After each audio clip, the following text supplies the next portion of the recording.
Hello everyone, কেমন আছো তোমরা সবাই? আশা করছি সবাই খুব খুব ভালো আছো, আর আমিও খুব ভালো আছি। তো আমি সুস্মিতা, আর এটা হচ্ছে ইউটিউবে আমার নতুন চ্যানেল। আর আজকে ভিডিওটা হচ্ছে আমার ইউটিউবের প্রথম ভিডিও। তো অনেক দিন ধরেই না ভাবছি ইউটিউবে একটা চ্যানেল ওপেন করব, করা হচ্ছিল না। মানে এখন মেয়েটা একটু একটু করে বড় হয়েছে, তো তো স্কুলে যাই সারাদিন, আমি বাড়িতে একাই থাকি, সময় আমার একটু মানে কাটছে না। সেই জন্য ইউটিউবে চ্যানেলটা খোলা। আর আজকাল তো সবারই ইউটিউবে একটা করে চ্যানেল আছে। তো আমিও দেরি না করে ইউটিউবে একটা চ্যানেল খুলে ফেললাম। তো আমার জীবনের এবার নিত্যদিন জীবনের যে খুঁটিনাটিগুলো তোমরা আমার এই ব্লগের মাধ্যমে তোমাদের সামনে আমি তুলে ধরবো, তো আর তোমরা সেগুলো দেখতে পাবে। তো যাই হোক, আমি আজকে আমার বাবার বাড়িতে এসেছি। আমার বাবার বাড়ি থেকে আমার প্রথম ইউটিউব জার্নিটা শুরু করলাম।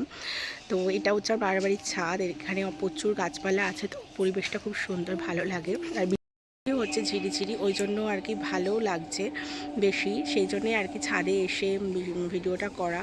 তো এখানে না গোবরডাঙ্গাতে পয়লা বৈশাখ উপলক্ষে একটা খুব বড় মেলা হয়, সেই মেলাটাতে যাওয়ার জন্যই আর কি আসা। মেয়ের যেহেতু দুদিন স্কুল ছুটিও আছে, তো বিকালে একটু মেলায় যাবো। আর সারাদিন কি করি না করি অবশ্যই তোমাদের সাথে শেয়ার করবো। তো আগে চলো তোমাদেরকে ছাদটা একটু ঘুরে দেখাই। আর মানে সবথেকে ভালো কি বলো তো, এই বৃষ্টির জলগুলো পেয়ে না মানে গাছগুলো যেন আরও সবুজ সবুজ হয়ে উঠেছে। মানে এই গরমের মধ্যে এরকম বৃষ্টিটা হচ্ছে তো দুদিন ধরে, গাছগুলো মনে হচ্ছে কি নতুন প্রাণ ফিরে পেয়েছে, ওই জন্য না আরও সুন্দর লাগছে দেখতে। তো এই বাগানটা বেসিক্যালি আর কি, মানে এই ছাদ বাগানটা বেসিক্যালি আমার বাবা আর আমার বৌদি মিলেই করেছে। বাবা গাছগুলো লাগিয়েছে, বৌদিও লাগিয়েছে প্রচুর গাছ। তোরা দুজন মিলেই আর কি গাছগুলোর খুব যত্ন করে। দাদার মেয়েও আছে, ও আসে ওর মার সাথে জল টল দিতে। আর এটা হচ্ছে ডাঁটা গাছ। আর এখন আমি ঘরে চলে যাচ্ছি কারণ বৃষ্টি হচ্ছে। আর এই দেখো, এটা হচ্ছে আমার মেয়ে, ও দরজার কাছে দাঁড়িয়েছিল, তো দরজাটা খুলে দিল, আমি যার জন্য চলে আসলাম ঘরে। আর এখন না ওকে দেখলে তো আমার মেয়েকে, তো ওকে না একটু ঘুম টুম বাড়িয়ে দিয়েছিলাম, কারণ ওকে খাওয়ানো হয়ে গেছিলো, এটা দুপুরবেলা। তো আমার না ঘরে ভালো লাগছিল না, আমি ভাবলাম কি ছাদে বসে একটু বাইরের পরিবেশটা উপভোগ করি। তো ব্যাক ক্যামেরা দিয়ে তোমাদেরকেও একটু দেখাচ্ছিলাম যে কি ভালো লাগছে। দেখো আকাশটা ভীষণ ভালো লাগছে, আকাশটা চারিদিকটা পুরো সবুজ সবুজ হয়ে আছে, তো সেই জন্য দেখতে আরও ভীষণ ভালো লাগছে প্রাকৃতিক পরিবেশ। মানে তুমি যতই দেখবে ততই তুমি বেশি বেশি করে মুগ্ধ হবে। এখন হচ্ছে বিকালবেলা, ঘুম থেকে উঠে পড়েছি, একটু ঘুমিয়েছিলাম। তো দেখো বাইরে সন্ধ্যা এখনো হয়নি, আলো আছে রুমের মধ্যে, তবুও আলো জ্বালিয়েছি। তো দেখি এবার মেয়ে ঘুম থেকে উঠেছে কিনা। তো মেয়েকে রেডি করে, যেমন বললাম একটু মেলার দিকে যাব, তো তোমাদেরকেও নিয়ে যাব। ওপরে আমার মেয়ের আর আমার দাদার মেয়ে দুজনেরই আওয়াজ পাচ্ছি, মানে ওরা ঘুম থেকে উঠে পড়েছে।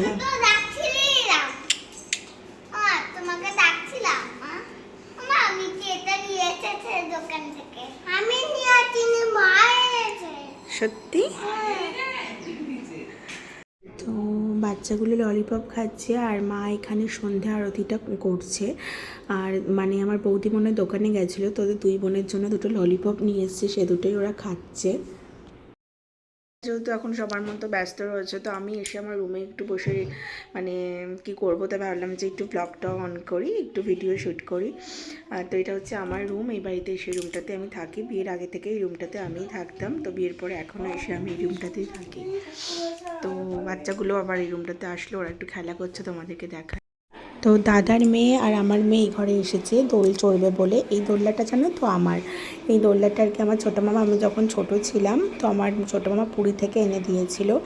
আর আমার মেয়ে দোল দিচ্ছে আর দাদার মেয়ে দোল খাচ্ছে। তো মা ওর মধ্যে সন্ধ্যে দিয়ে এসে এই ঘরে বসেছে একটু।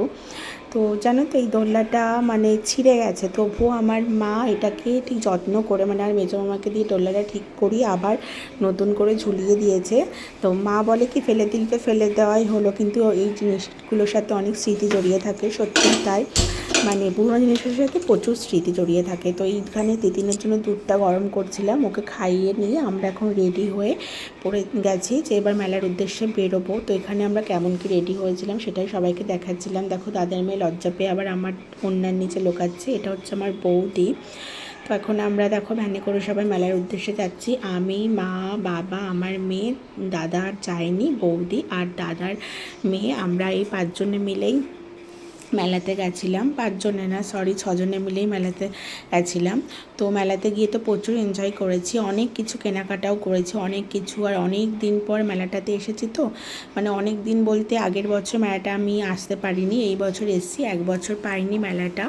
তো এবছর এসেছি মেলাটার সাথে, জানো তো প্রচুর প্রচুর প্রচুর ইমোশান জড়িয়ে মানে ছোটোবেলা থেকেই তো মেলাটা দেখে বড় হয়েছি, মেলাটায় না আসতে পারলে না সত্যি মনটা ভীষণ খারাপ হয়ে যায়। আমার যেখানে বিয়ে হয়েছে আর কি হাবড়াতে, আমাদের হাবড়াতেও কিন্তু মানে গোবরডাঙ্গার থেকেও অনেক অনেক বড় মেলা হয়, গোবরডাঙ্গা থেকেও বড় মেলা হয়, মানে বাণীপুরের মেলা। তোমরা হয়তো অনেকে শুনে থাকবে। তো বাণীপুরের মেলাটা আমার বিয়ের পরে আমি হয়তো দুবার, হ্যাঁ বিয়ের পরে আমি দুবার গেছি, কিন্তু বাণীপুরের মেলাতে দেখো আমার বিয়ে হয়ে গেছে 6 বছর, কিন্তু আমি 2 বছর মাত্র গেছি বাণীপুরের মেলাতে। মানে ঠিক আছে গেলেও চলে না গেলেও চলে এরকম একটা ব্যাপার, কিন্তু গোবরডাঙ্গার মেলাটা আমার মানে এতটাই আমার সাথে ইমোশনাল অ্যাটাচমেন্ট গোবরডাঙ্গার মেলাটায় যে না আসতে পারলে আমার ভীষণ ভীষণ মনটা খারাপ হয়ে যায়। তো যেহেতু আগের বছর মেলাতে আসতে পারিনি, তো এবছর আমার মানে মানে ভীষণ ইচ্ছা ছিল যে মেলাতে আমাকে আসতেই হবে।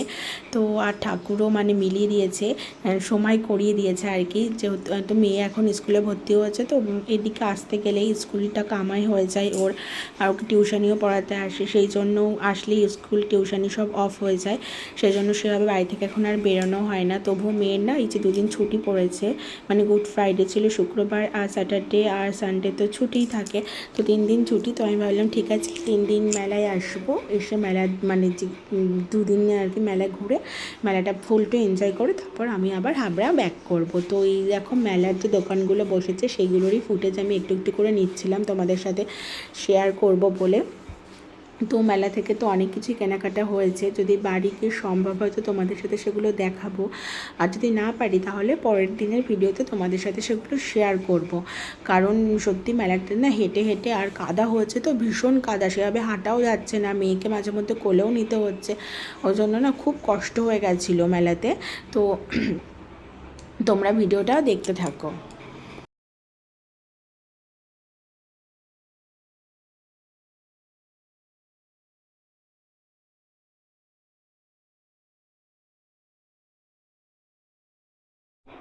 তো ওদিকে আবার কেনাকাটার পাটটাটগুলো মিটিয়ে মানে দোকান টোকান যেদিকে ছিল ওই সাইডটা থেকে ঘুরে এসে আমরা এদিকে যেখানে নাগরদোল্লা ডিস্কো যে বাচ্চাদের সব গাড়ি টাড়িগুলো থাকে না সেই দিকটাতেই এসেছি। তো বাচ্চারা তো এই গাড়ি টাড়িগুলো দেখলে উঠবেই, তো প্রথমেই গাড়িতে উঠেছিল, উঠে বেশ খানিকক্ষণ ওরা ঘুরেছে, ঘোরার পথে নামতেই চাইছিল না, আর আমরা বসেছিলাম।